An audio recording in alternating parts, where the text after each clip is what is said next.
Building a fully remote software development agency is not particularly easy when you don't know a lot of the steps. It can feel very overwhelming, I know that. But avoiding the countless mistakes that I made could seriously accelerate your journey. And so I thought I'd make a video about how to actually start a development agency. For context, I run a development agency. I've been running one for 3.5 years. It's really not about getting rich quick. In any kind of business, it's not about getting rich quick. It's about building a business for the long run. And I want to make sure that I establish this at the very, very start. Steady, purposeful progress, one step at a time. I'm going to take you through the 5 key phases that basically anybody who's starting an agency is going to have to go through. The first one is kind of just opening up shop, and that is figuring out a little bit of an idea of who you're serving, how you're starting, a name, a website, these simple things. And the reality is you're going to come back to this all the time, but you need something to start with. Phase 2 is basically lead generation. You opened up shop, now you need your first clients essentially, so you need to start marketing, you need to start speaking to people, putting yourself out there. Phase 3 is retaining clients. So basically, okay, you have some client that you managed to get through lead generation, you now need to keep them and make sure your service is really, really good. Phase 4 is hiring and scaling with a team. How do you turn this from a one-man band who's basically a freelancer into an actual agency? Like, how do you actually go from there? And then phase 5 is how do you continue to scale that thing as a business? Use the theory of constraints, essentially, which is what pretty much I think every business should be using. But the first thing that you need to do is just figure out some kind of idea about who you could serve well. And so you need to pick a niche, because picking a niche is the singular most important thing that you need to do in order to scale faster than I did. My biggest mistake was thinking that I didn't need a niche because software agencies exist and there's massive agencies that do all kinds of things, and therefore I can be following in their footsteps and that just works. Trust me, it doesn't. Don't make my same mistake. I literally just wasted years. It was pretty stupid of me, and I was doing other things. I was traveling and whatnot. I don't regret it, but it just didn't grow the agency as fast as I wanted because I wasn't specific about the niche. And you're probably wondering, okay, well, how do I pick a niche? It's not easy, I'll give you that much, because I think a lot of people get confused because software is so widely applicable to everything. Every company is a software company. You could build software for construction companies, for MVPs, for ed tech. It's just so vast. And so how do you pick from there? There's a couple key things that I now try to use. This is actually what I'm using to really focus on a niche myself. I'm in the process of picking a niche, by the way. It's something that you will continue to do, even though I run a 6-figure business and I have a team and things like that. I'm still trying to narrow my niche more and more. It's a continuous process. It's not something you get done and dusted like one time. Ask yourself, where have you generated the most value for business employers? So basically, if you've done something for one particular business and that was really valuable to them, chances are you can repeat that same thing for other businesses. I'm talking specifically in a development context, but this applies to pretty much any agency model, really. If you were really good at running ads for your past employer, you could run a paid ads agency, right? If you were really good at outbound marketing, you could run an outbound agency. Like, you have expertise from a particular employer, from helping them do something, for example, or you understand a problem space really, really well. So maybe it's not a particular project that you did or something like that, but you've got a lot of interest or experience or passion or something like that around yoga studios, whatever. I met a friend recently who basically he runs a kind of solo dev shop, fair enough, and he doesn't want to scale it into an agency, or at least he's not thinking about it right now, but he's really into yoga, and so he's quite focused on that niche. It's just his passion, so that works well for him. If you've got a lot of passion, a lot of interest in a particular area, that comes to you naturally, that's fair enough. Other than that, really try to look at where have you created the most business value. And then the other thing is focus on people who you understand the most. Do not try to focus on a niche where you don't understand people. This is actually one of the things that I realize is I don't want to focus on enterprise clients because I don't understand them that well. I don't want to sell to $1 billion a year business because I don't understand their problems sufficiently to market to them. That's a big difficulty. As much as it's true that if you deal with bigger clients, you get paid more, 100%. But the problem is you don't understand their problems unless you've been a part of them. And so if you've worked at $1 billion company, maybe you can sell to them. I haven't, so I can't. And that was a lesson that took me a while to learn. Make sure your niche, your ICP, whatever, is somebody who you understand. That was a bit long for phase 1, but this is really, really important. Your niche is going to be important. You will keep coming back to it and defining it more and more, but just have a rough idea of what you're good at. Are you really good at making games? Are you really good at making landing pages? Are you really good at making MVPs? Stick to one thing. Find a niche that you're passionate about where you have contacts, where you know people, because if you know people, you understand them better. I'm going to leave this at that, but I can make another video on this entirely. It's a whole discussion. Businesses are constantly pivoting and refining their niche again and refining again and again. It's the natural part of business, so don't be afraid of not getting it right the first time. Just have a rough idea, move on with it. That brings us to phase 2. Phase 2 is basically lead gen. And so you now want to acquire your first customer essentially. And the best ways to do this when you're starting out are content marketing and outreach. Generally, warm outreach is better. So basically, my philosophy around this is you want the biggest bang for your buck. You're starting out, you don't have a lot of money. You don't want to pour money into something that you don't know can make you money back yet. Paid ads, generally not something that you want to do. And so you're left with basically one-to-one outreach, which is basically either talking to people that you know, or cold outreach, which is people you don't know, strangers, or doing social media content, which is one-to-many for people that you know who subscribe to you or say that they want to hear from you, things like that. I would put at the top of the list one-to-one warm outreach. It's the strongest because when you speak to somebody directly and you already know them, you have a relationship with them, they're more likely to reply. It's directly at them. It's harder for them to completely ignore you. Then the second thing I would say is content, just because it's free to make and it's still warm. If you create content for your network, the people who already know you, they are more likely to listen to you, to trust you, whatever. And so you're basically bubbling it up to everybody who you know, trying to tell them, hey, I do this thing. I do this agency. I'm trying to run this thing. And so if you know somebody who could use this help, tell me about it. I'd love to help them out. And then third place, I'd put cold outreach. A lot of people try and go straight into cold outreach. I know I tried this. The big issue is when you're starting out, you don't have a clear offer, and anybody who you do cold outreach to will not give you the time of day to help you refine your offer. People in your network might actually do that. If I go and ask my friend, hey, what do you think of this offer? They'll give me feedback. If I go and ask a stranger, hey, would you buy this? They'll say, no, please fuck off. I don't care, and don't speak to me. You get no feedback about what is good about the offer, what is not good, whatever. Like, they just won't speak to you at all. And if you don't have a dialed in offer, I think cold outreach is really hard to pull off because you don't know what to speak to people about when you're going into a stranger. Unless you give them a very good reason to listen to you, 9 times out of 10, they're not going to listen to you at all. The thing is, like, usually you don't have a super good offer yet. And so you want to start with who are the audiences who will listen to me the fastest. And that is the people who you already know. That's why it's important to pick a niche where you know people and you understand the crowd as much as possible. I got pretty much all of my first deals just through basically networking online and in person. I went to events and I was just very active on Twitter actually a couple of years ago. And that's enough for you to get your first couple clients through word of mouth. But you can really scale this with social media content nowadays. Social media content is quite literally the cheapest, most cost-effective form of advertising when you get it done right. And I think this is across the board, but it's basically because you can do something very well and it can get virtually unlimited views and the cost of production is the same. So if I spend $200 making a video and it gets 10,000 views or 100,000 views, the dollar amount that I spent to get those views is exactly the same. Very powerful because you can scale it. Now, it's not easy to scale necessarily, but it's a great form. And basically, it's a form of word of mouth just online. Imagine every time you put out a little piece of content, you're giving a little presentation to the people who are in your network who subscribe to your social media channels, right? Whether that's YouTube or LinkedIn, it doesn't really matter, but LinkedIn is really great, by the way, for cold outreach plus organic content. It's such a powerful combo. But it's really important to basically tell the world about your thing and tell them as fast as possible. A lot of people are really shy about doing organic content and things like that. And I know I was. It was just a massive mistake because I didn't realize when you're a small business, the biggest limitation is the fact that nobody knows you exist. And so you need to promote 10 times more than you imagine. If you think about it, tell me that you do React front end, whatever. Nobody knows that you do that except you. Like, you've been working on this agency maybe for a month, setting up a website and you know, doing all these things and starting your first client project, but nobody actually knows that you run this agency, and you cannot get deals if people don't know you exist.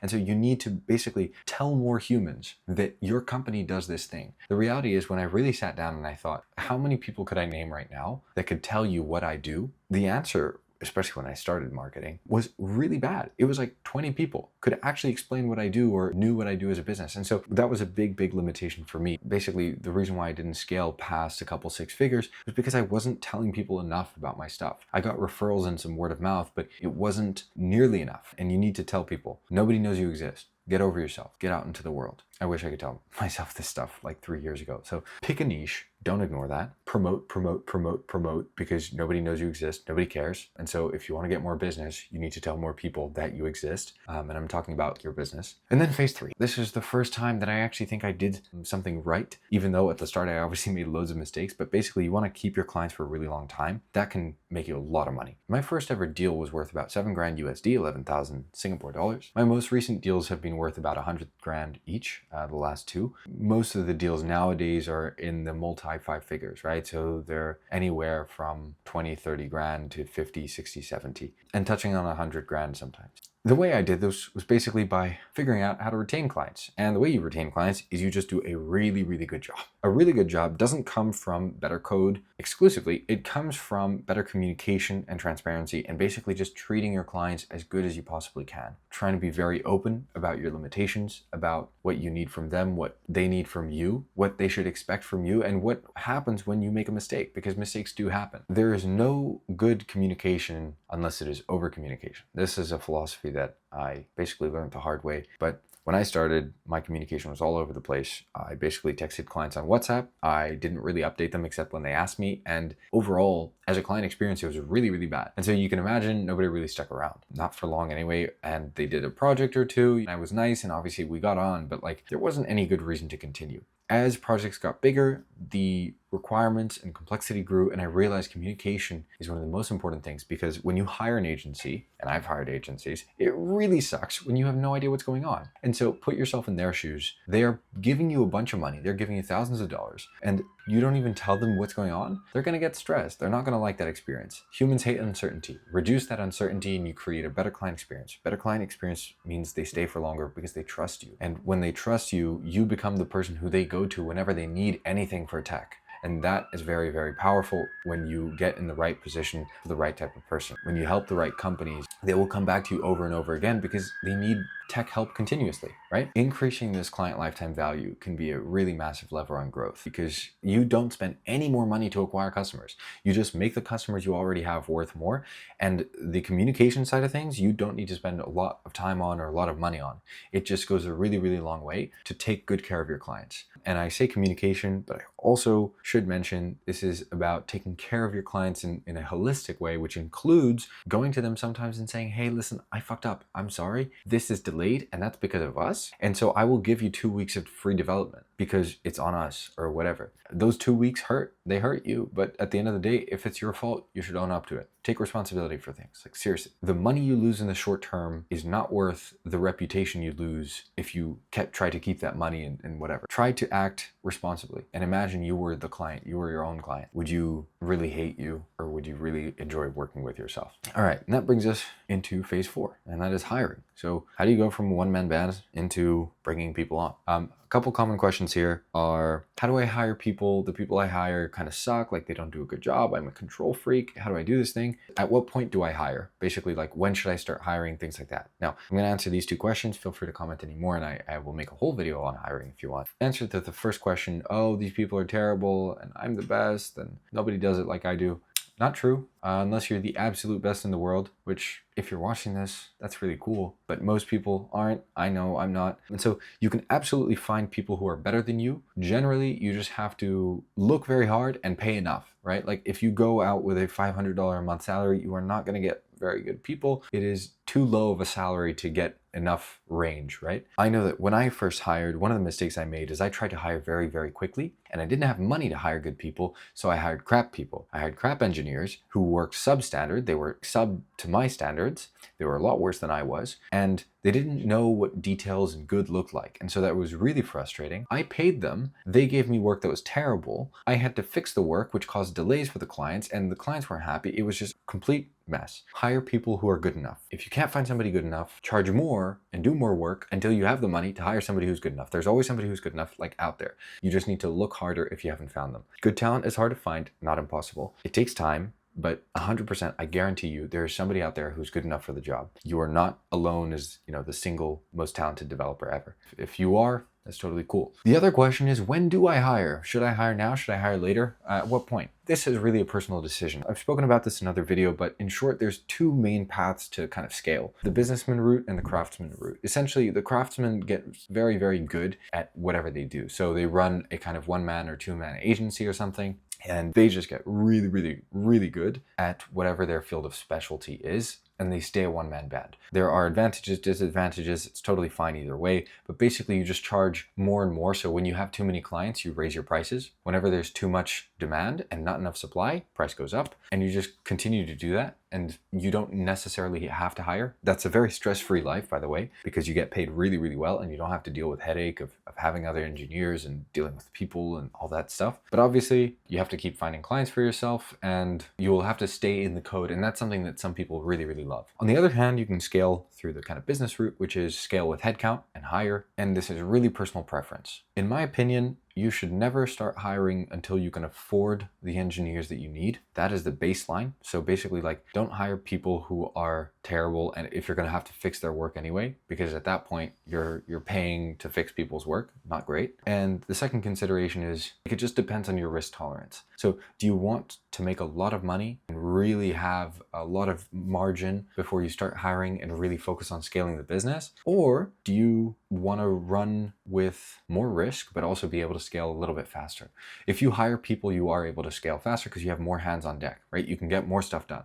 But obviously, it's also a little bit more risky. You are now responsible for paying people and employees, contractors. So it's a bit of a personal decision. I can make a more detailed guide on how to actually hire. The long story short is, you need to find engineers, and that is a marketing problem. So you need to put up job posts, find people in communities. Communities, I think, are quite good. And then negotiate. I've made a video on how to vet them as well. I can make another one on those. But the main questions are really, when do I hire and who do I hire? And I think you should definitely be the person who brings the money in, but you can hire help with marketing as well when that makes sense. But as far as hiring engineers, do that when you have enough work and you are sure that you can pay, like 6 months of salary if need be. I think that's also a good rule of thumb. There's lots of intricate things here. I know that I'm rushing over this section a little bit. Do ask more questions about hiring. I'd love to get them, and I can make a more in-depth video on that. That takes us through to phase 5, which is, how do you continue to scale? And basically, when you get to this small foundation of an agency, you want to scale through essentially what is called the theory of constraints. And so that is basically, you want to understand what is the biggest bottleneck in the business.